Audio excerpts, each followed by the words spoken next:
I was just shaken down by Colombian cops for flying my drone.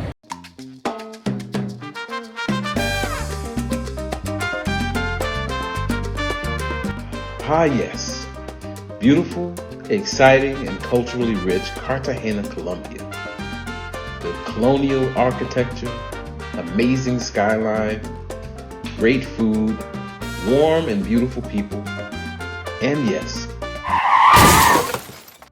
corrupt cops. This is my story of how I got shaken down by Cartagena's finest in broad daylight. What's up, YouTube? I was just shaken down by Colombian cops for flying my drone. I was out early morning in Cartagena, and a couple of cops rolled up on us and said, hey, what are you doing? Checked IDs, and then they hit me with, hey, listen, the president's in town, and we're gonna have to seize your drone.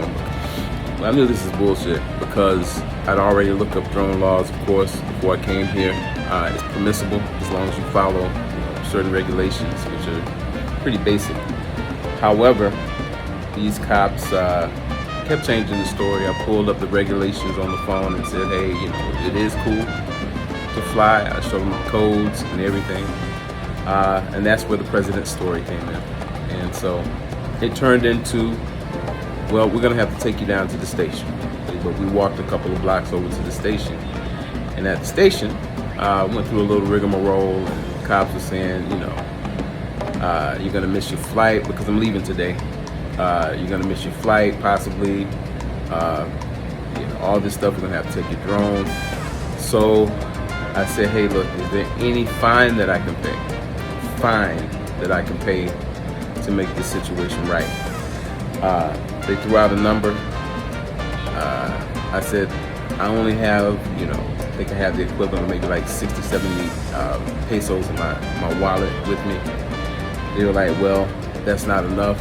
This is a pretty serious offense. So I decided that, you know what? It's cheaper to pay. So I threw out another number. He threw out a number. So he started with $400 US. I said, listen, I gave him the sob story, yada yada. So that was my way of getting them down to 200. So cops escort me over to the ATM. I withdraw the money. We come back to a small park, a little small talk. They tell me, I hope that you're grateful for the kind treatment that you've gotten here in Colombia. And we did the exchange, and I was on my way. So the lesson, I guess, is that if you're going to be flying in Colombia, particularly Cartagena, here on beautiful Boca Grande, you should be aware that this could happen to you too. Fly safe.